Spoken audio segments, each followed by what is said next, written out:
صلی اللہ علی حبیبہ محمد وآلہ وسلم علی محمد وصلی صلوات عدد معلومات۔ ماہ ربیع الاول جب شروع ہوتا ہے تو عام طور پر سوال کرنے والے وہ خود ملاقات میں سوال کریں، موبائل پر بھیجیں۔ ایک ہی سوال ہوتا ہے جی میلاد جائز ہے، میلاد جائز نہیں ہے، آپ مانتے ہیں جی، فلاں تو مانتے نہیں ہیں جی، فلاں یہ کہتے ہیں۔ ماہ رمضان شروع ہوگا، 8 تراویح سنت ہیں جی، 20 تراویح سنت ہیں جی، کیا کیا جائے جی۔ ہر مہینے کے ساتھ ہم نے سوالات جوڑ رکھے کہ اس وقت 2-4 باتیں پوچھ لو، کر لو، چپڑ اس کے بعد پھر آرام سے چادر اوڑھ کے سو جاؤ۔ میرا عقیدہ میلاد کے حوالے سے بہت واضح اور بہت کھلا سا ہے، اور شاید یہ میرا عقیدہ اس چمکتے ہوئے سورج سے بھی زیادہ واضح روشنی دے رہا ہے۔ اللہ کی اس دھرتی پر توجہ میری طرف رہے، اللہ کی اس دھرتی پر آسمان دنیا کے نیچے کوئی مسلمان حضور کی میلاد کا منکر نہیں ہے، اللہ کی قسم۔ پھر دوہرا دیتا ہوں تاکہ کسی کو کوئی غلط فہمی نہ رہے۔ اللہ کی اس دھرتی پر آسمان دنیا کے نیچے کوئی انسان جس میں شعور ہے، اللہ نے عقل دی ہے، وہ حضور کی میلاد کا منکر نہیں۔ میری بات سمجھ میں آ گئی؟ آئیے ہم تھوڑا سا پیچھے چلتے ہیں۔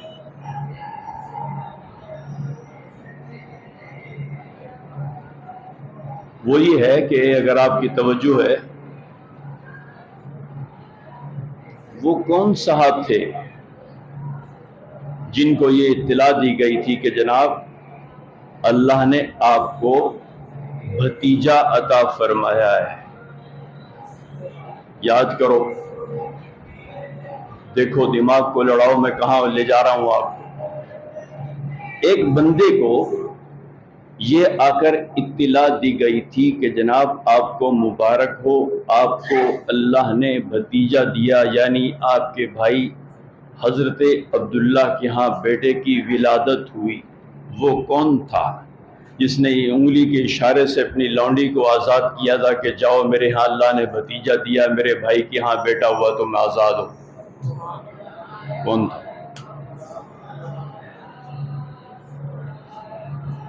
کون تھا؟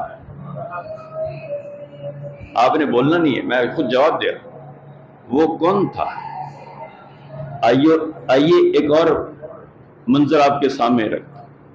ایک انتہائی حسین و جمیل انسان چلا جا رہا ہے، جس پر اللہ نے جتنے آج تک حسن پیدا کیے حسن ختم، جتنے کمالات انبیاء میں رکھے سارے کمالات اس انسان پر ختم، چلا جا رہا ہے، انتہائی حسین و جمیل ہے، دنیا نے دیکھا۔ اور ساتھ ہی اس کے پیچھے پیچھے ایک اور صاحب ہیں، ہاتھ میں پتھر ہیں، داڑھی نافتک ہے، سر پہ ٹوپی امامہ ہے، جو بھی ہے چلا جا رہا ہے، اور وہ بھی انتہائی حسین و جمیل کے گالوں سے ابھی خون آ ٹپکے، ہاتھ میں پتھر ہے، اس نوجوان کو مارے جا رہا ہے، پنڈلیاں زخمی ہیں، کمر زخمی ہے۔ کسی نے پوچھا یہ کون ہے، یہ کیا ماجرا ہے؟ تو کیا جواب ملا تھا؟ کیا جواب ملا تھا؟ کہ یہی نوجوان ہے جس کو پتھر مارے جا رہے ہیں، یہی ہے جس نے یہ کہا ہے کہ ایک اللہ کے ہو رہو، جگہ جگہ کی ٹکروں سے بچ جاؤ، ایک اللہ کے ہو رہو۔ یہاں ایک چھوٹی سی ضمن ایک بات یاد آ گئی، ایک ولی کی۔ ہم ان کے غلام ہیں، بشرطے کہ ولی ہو، دکاندار نہ ہو۔ ہاں جی، اس کو دیکھ کر اللہ یاد آتا ہو تو وہ ولی ہے اور ہم اس کے غلام ہیں۔ اور جو آدمی، میرا عقیدہ ہے، جو آدمی یہ سمجھتا ہے کہ یہ ولی شلی کوئی شے کوئی نہیں، درمیان چوں کڈو، بس یہ تو دین ایسی آ گیا تھا، میرا عقیدہ یہ ہے کہ یہ بندہ مینٹل کیس ہے، اس کو اٹھا کر ہسپتال میں داخل کرو۔ بر صغیر پاک و ہند میں، سنو لفظ میرے فقیر کے، بر صغیر پاک و ہند میں اللہ کی ساری عظمتوں، بڑائیوں، پاکیزگیوں کی قسم ہے، یہ کلمہ اولیاء کی برکت سے آیا ہے۔ سبحان اللہ۔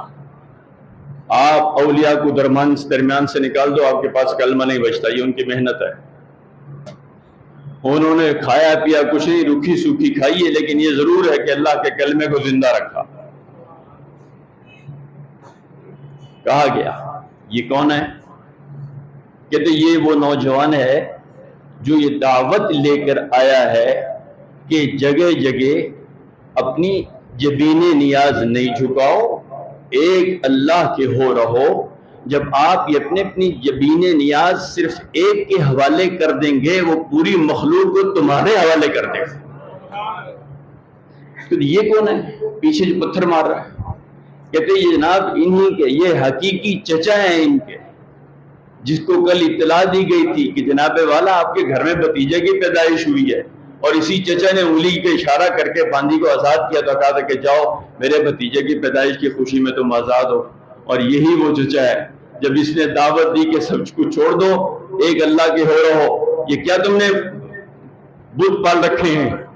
خود ہی گھڑتے ہیں، چلتے جا رہے ہیں، پتھر اٹھایا، دیکھا بڑا خوبصورت ہے، اس کو خود ہی گھڑا اور خود ہی اس کے سامنے کھڑے ہو کے سرکار بس آپ ہی نے کرنا ہے، باقی ہم نے کیا کرنا ہے۔ یہ زندگی تھی، اور یہی وہ انسان ہے کہ جس نے لونڈی آزاد کی تھی۔ آج اس کی دعوت توحید سے چڑ کھاتے ہوئے یہی حقیقی چچا ہے جو اس کی میلاد پر خوشی منا رہا تھا، اس کو پتھر مار رہا ہے۔ اس لیے اس فقیر نے یہ جملہ کہا ہے کہ اس دنیا میں، اللہ کی اس دھرتی پر، آسمان دنیا کے نیچے کوئی حضور کی میلاد کا منکر نہیں، جھگڑا میلاد کا نہیں ہے، رب محمد کی قسم ہے نہیں ہے، اور اصحاب محمد کے اللہ کی قسم کوئی جھگڑا میلاد پر نہیں۔ جھگڑا ہے مقصد میلاد پر، جس سے ہماری شلواریں ڈھیلی ہو کر بڑے بڑے عشاق کی جو دوسروں کو فتوے دیتے ہیں یہ عاشق رسول نہیں ہیں، ہم عاشق رسول ہیں، یہ تو گستاخ رسول ہیں، یہ فتوے دینے بہت آسان ہے، لیکن فَاتَّبِعُونِی کی شرط قرآن نے لگائی ہے، فقط نعرے لگانے کا نہیں کہا قرآن نے۔ فَاتَّبِعُونِی، ایک بیچ میں بات یاد آ گئی، مثال ہے، اسی سے جڑتی مثال ہے۔ میری آپ کے بچے جوان ہو گئے اور بہت بڑی مصیبتوں میں، بڑے بڑے گناہوں میں مبتلا ہو گئے، بچیاں جوان ہو گئی، بڑے بڑے گناہوں میں مبتلا ہیں، سبب کیا ہے؟ بول۔ سبب ایک ہے کہ ایک دوسرے کے مال پر نظر رکھے ہوئے ہیں، ایک دوسرے کے مال پر۔ اگر آپ اتنے بڑے عشاق رسول ہیں تو سارے کیوں نہیں نیت کرتے ہیں ربیع الاول میں کہ حضور کی آمد تو اس لیے ہوئی تھی کہ اس امت کے لیے آسانیاں پیدا کریں گے، مشکلات سے اس امت کو نکالیں گے، اور حضور نے نکالا ہے۔ اور پھر کیا سبب تھا کہ اس دھرتی پر سب سے عظیم المرتبت عورت جس کو فاطمۃ الزہرا کہتے ہیں، حضور نے 2 برتن دے کے علی کے ساتھ گھر کیوں بیٹھ کیا تھا؟ تو اگر عشاق رسول اپنے آپ کو عاشق کہتا ہے تو ان اپنی بہنوں کی، بیٹیوں کی شادیاں حضور کی سنت کے مطابق کیوں نہیں کرتا ہے؟ اور میرا عقیدہ ہے اللہ کی قسم، اللہ کے رسول اگر اپنا دامن پھیلا دیتے اور اللہ کی ذات کو عرض کر دیتے میں امام الانبیاء ہوں، میں وجہ تخلیق کائنات ہوں، تیرے محبوب کی بیٹی کی شادی ہے، میرا عقیدہ خدا بزرگ و برتر کی عزت کی قسم ہے، حضور حضرت فاطمہ الزہرا کا جہیز آسمان سے اتار دیتے۔ تجھ پہ موت کیوں پڑ رہی ہے؟ اور آج ایک اور بات بھی کہہ دوں، شاید بہت سے دیوبندیوں کے منہ بنے، کہتے جی کیا دیوبندی میلاد کے منکر ہیں؟ خود حضور نے اپنے برتھ ڈے منایا، میں منکر کیسے ہو سکتا ہوں؟ کیسے ہے؟ کہاں ہے؟ کیا بول کے ہوں؟ خود تو لنگ گئی ہے۔ نبی کی ذات عالی نے تو اپنا خود برتھ ڈے منایا، دیوبندی منکر انکار کر سکتا ہے؟ پاگل ہے وہ؟ پھر کہہ رہا ہوں ریکارڈ ہو رہا ہے، خود حضور نے اپنا برتھ ڈے منایا، اپنی پیدائش کے دن منایا۔ کون ہے وہ دیوبندی جو کہتا ہے یہ فضول ہے بات؟ بالکل فضول نہیں ہے، حضور نے اپنا برتھ ڈے منایا ہے۔ ہاں جی ہاں، جس طرح سے حضور منا رہے ہیں، تیری شلواریں ڈھیلی ہو کے نیچے اتراتی ہے تو اس لیے اس طرح منانا نہیں چاہتا، اور جیسے تو منانا چاہ رہا ہے حضور کو پسند نہیں ہے۔ جی ہاں، میں قرآن سر پہ رکھ کر کہہ سکتا ہوں جملہ، جیسے نبی کی ذات نے، اور پھر نبی کی ذات کو دیکھ کر اصحاب رسول نے حضور کا برتھ ڈے منایا۔ اللہ کی قسم تم نہیں مناتا ہے، جھوٹ بولتا ہے اللہ کے ساتھ بھی، اس کے رسول کے ساتھ بھی۔ صحابہ نے دیکھا حضور روزے سے، یا رسول اللہ چہرے پاک سے محسوس ہو رہا ہے روزہ ہے؟ حضور نے فرمایا ہاں بھائی، یا اللہ، یا رسول اللہ کیسا روزہ ہے؟ فرمایا آج پیر ہے نا۔ فرمایا رسول اللہ پیر ہے تو کیا ہوا؟ فرمایا ہاں میرا پیدائش کا دن ہے، میں روزہ رکھتا ہوں پیر کو۔ اب تک پیر گن لے ربیع الاول میں، اور دیانتداری کے ساتھ، کوئی ناراضگی نہیں، کوئی فرض واجب نہیں ہے روزہ رکھنا۔ ہاتھ اٹھا کر کہیں کس کس نے پیر کو روزہ رکھا، یہ سوچ کر کے حضور کا پیدائش کا دن ہے نا۔ شلواریں ڈھیلی، بلکہ ڈھیلی نہیں گیلی۔ فتوے بہت آسان ہے، بیٹھ کے کہہ دینا منکر ہیں جی، ہم مانتے ہیں۔ کیا مانتا ہے تجھے تو نبی کی ذات کے سر پر جو بال ہیں سنت کے مطابق تو وہ بھی پسند نہیں ہے، تو کہتا ہے جو ملا کا طریقہ ہے۔ اور نبی کی جو صورت ہے تو کہتا ہے یہ تو سکھ کی صورت ہے، اور تیری گھر میں یہی مائیں بہنیں جو سب کچھ کرتی ہیں، اب جھنڈیاں لگائیں گی، سب کچھ کریں گی، تو یہی مائیں بہنیں کہتی ہیں جس کی داڑھی ہے وہ تو سکھ کو دینے والی بات ہے، بیٹی سکھ کو دے دیں، یہ رسول اللہ کی یہ صورت، یہ سکھ کی صورت ہے، اور تو اپنے آپ کو عاشق کہتا ہے۔ میرے رسول کی پوری زندگی میں، میرے رسول کی پوری زندگی میں یہ شلوار ٹخنوں سے نیچے نہیں آئی۔ آج کے مرد کی شلوار ٹخنوں سے نیچے لٹکائی کیوں پھر رہا ہے؟ اور یہ مجوسیوں کا طریقہ ہے۔ حضور نے فرمایا تھا کچھ راتیں ایسی ہیں کہ میرے اللہ کی ذات عالی ان راتوں پہ آسمان دنیا پر تجلی فرما کر اعلان کرتا ہے اللہ ہے کوئی رزق مانگنے والا، دروازے کھول دو رزق کے، اور ہے کوئی شفا مانگنے والا، اپنے وسیع تر شفا کے خزانوں سے منہ کھول دوں، اور ہے کوئی مغفرت طلب کرنے والا اس کو معاف کر دوں۔ لیکن حضور کا فتویٰ سن اور پھر شرم کر دوسرے فتوے لگاتے ہوئے حضور نے فرمایا تھا کچھ لوگ ایسے ہیں بدبخت، اللہ کے اس اعلان کے باوجود وہ اللہ کی نظر رحمت سے محروم ہے، اس میں ماں باپ کا نافرمان ہے، اس میں شرابی ہے، اس میں یہ شلواریں ٹخنوں سے نیچے رکھنے والا بھی ہے۔ جا کے لڑ لے مدینے والے سے، ملا میں فتویٰ کیوں لگاتا ہے؟ ہمارا کام تو صرف ایک ہے کہ ڈنکے کے چوٹ دین بیان کرو، صرف خدا بزرگوں برتر کا خوف رکھتے ہوئے۔ یہ کیا بات ہوئی؟ منکر ہیں جی، آپ مان کر کیا کر رہے ہیں؟ کیا کر رہے ہیں آپ کے بازار سارے 2 نمبر چل رہے ہیں۔ آپ کے بازاروں میں سود کا کام، ڈنکے کے چوٹ آ رہا، تم نے نئی سے نئی شکلیں، نئی سے نئی راہیں سود کھانے کی، حرام کھانے کی پیدا کر لی۔ کون سا عاشق رسول؟ لوگوں کے آپ ایک انسان ایسا درندہ ہے جو یہ تلاش کرتا پھر رہا ہے کون مجبور ہے آدمی، اس کے ساتھ میں جا کے گٹھ جوڑ کروں اور اس کی جیب کاٹوں اور ہمیشہ کے لیے اس کو اپنے اس کو اپنے کنٹرول میں لے آؤں، اس کے ساتھ مدد کروں سود کی بنیاد پر۔ کیا ہے یہ؟ عشق رسول یہی ہے؟ عشق رسول یہی ہے؟ تیرے رسول کے فتویٰ تو یہ ہے کہ کفر اور اسلام کے درمیان پل کی حیثیت ہے نماز کی۔ کتنے عشاق ہیں جو سوائے سیو شرابے کے 100 بندہ اگر جلوس میں اللہ کی قسم نبی نماز نہیں پڑھتا، آپ کس شکل سے حضور کو جا کر چہرہ دکھاؤ گے؟ حضور نے فرمایا یہ نماز میری آنکھوں کی ٹھنڈک ہے۔ کتنے لوگ ہیں نماز پڑھتے ہیں؟ میری جان، کبھی علادی میں بیٹھ کر کنڈا لگا کر تو تھوڑا بہت تو حیا کرتے ہوئے گردن جھکا کر، اور پھر اندر سے پوچھے اس سے، یہ اندر تیرا مفتی بیٹھا ہوئے سے پوچھے کہ تیرے کرتوت کیا ہیں، تیرے کرتوت کیا ہیں؟ راتیں ہماری کالی ہیں، دن ہمارے 2 نمبر ہیں، اور پھر دعویٰ یہ ہے کہ معاشق رسول ہیں۔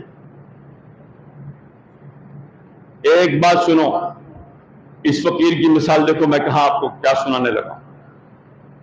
میں اس انسان سے عشق و مستی کا دم بھرتا ہوں، یہ محبت ہے، بھٹی صاحب بیٹھے ہوئے مجھے بہت اچھے لگتے ہیں. میں یہ چاہتا ہوں کہ یہ ہمہ وقت مجھ سے راضی رہے. ہوتا ہے نا دنیا میں کوئی ایک محبوب کوئی یار پسایا ہوتا ہے، جیسے اس کی ٹوپی، میری بھی ایسی ٹوپی، اس کی سبز کپڑے. نبی کی ذات کی نقل نہیں، بالکل بھی نہیں، وہ ہمیں اچھے نہیں لگتے. آپ نے بھائی یہ سبز سے کلر کے کپڑے کیوں؟ میرا دوست پہنتا ہے جی. میں چاہتا ہوں ہم جب دونوں نکلے تو ایک ہی طرح کے لگے. کیا ہوگا اس سے؟ کیا ہوگا؟ کچھ بھی نہیں ہوگا. صحابہ کرام کی زندگیاں میری جان پڑھ لے، میں اللہ کی پاکیزگی کی قسم اٹھا کر کہہ رہا ہوں، ایک ایک صحابی رسول کبھی دعویٰ نہیں کیا میں عاشق رسول ہوں، بلکہ جہاں سے گزرتے تھے اپنی خوشبو چھوڑ چل جاتے تھے. ایک ایک صحابی رسول کی زندگی ایسی ہے، جہاں سے گزرے، ماشاءاللہ پروفیسر صاحب تشریف لے آئے، جہاں سے گزرے اپنی خوشبو چھوڑ دی. یہ تو حضور کی بات ہے نا، وہ تو معجزہ تھا حضور کا.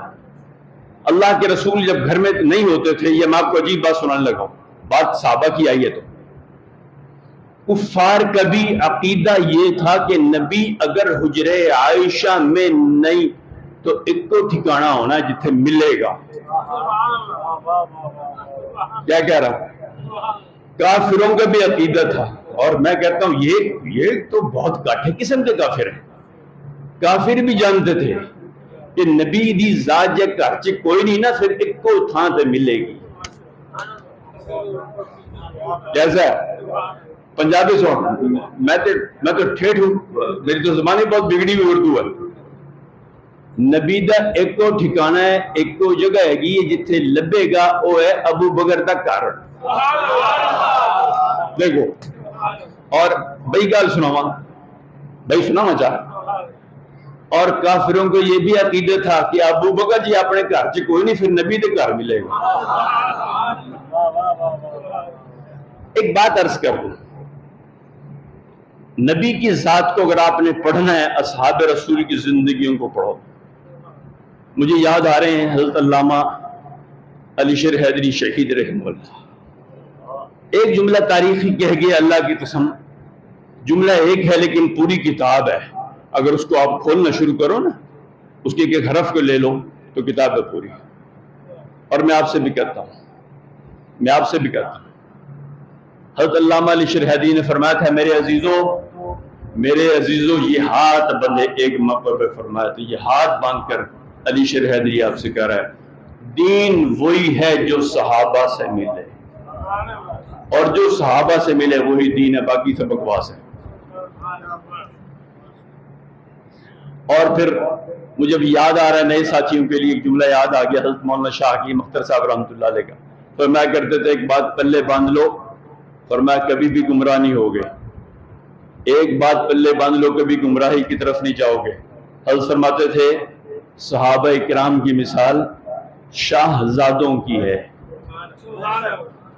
سارے صحابہ کی اہل بیت کی جماعت کی مثال شاہزادوں کی ہے. بول لو، یہ سارے صحابہ 1.25 لاکھ، اس میں حضرات اہل بیت بھی ہیں. یہ 1.25 لاکھ کی جماعت شاہزادوں کی جماعت ہے. یہ کوئی تیرے محلے کے ملا مولوی نہیں، جیسے چاہے دیوبندی بریلوی کی منجی ٹھوکر، جسے بریلوی اٹھا کے اہل حدیث کی منجی ٹھوکر، سارے مل کر ایک دوسرے کی منجی ٹھوک. یہ صحابہ کی جماعت شاہزادوں کی جماعت ہے. حضرت فرماتے تھے اللہ کی قسم دنیا میں نے کہیں نہیں دیکھا، کہیں نہیں پڑھا، کہیں نہیں سنا کہ شاہزادوں کے فیصلے چوڑوں نے کیے. حضرت فرماتے تھے ان شاہزادوں کے فیصلے تو 2 ہی شخصیاتیں کر سکتی ہیں، یا تو رب کرے گا یا نبی کرے گا. تو بڑھوا کون ہوتا ہے؟ صحابہ کے فیصلے کرتا پھر رہا ہے. پہلے اپنا سوراخ دو، پہلے اپنا جا کے یہ سوراخ دھو جہاں سے ابھی بھی خون کی بدبو آ رہی ہے. صحابہ کے فیصلے بعد میں کرانا.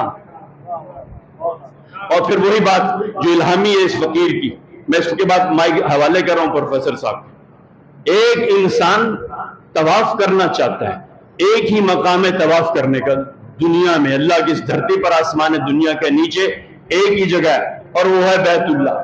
طواف کے لیے بیت اللہ کے گرد گھومنا پڑتا ہے. جیسے انسان عقیدت و محبت میں طواف کے لیے گھوم ہی فقط اور صرف بیت اللہ کے گرد گھومتا طواف کہلائے گا.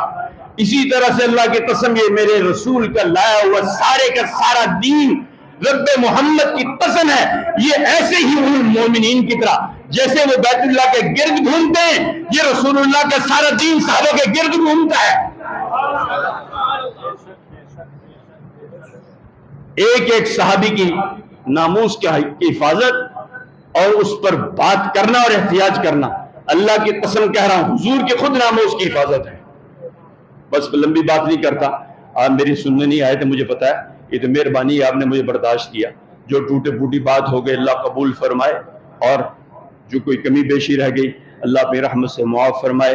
مائک بغیر کسی تاخیر کے بین الاقوامی شہرت یافتہ پروفیسر حافظ مطیع الرحمن نفیسی، جنہوں نے رات بھی یہاں کلام سنایا، مجلس رات کی پوری مجلس ان کی نظر تھی، اور انہی کے یوں کہنا چاہیے حوالے ہو گئی وہ، اور پھر میں نے درخواست کی آپ خدمت بھی کریں۔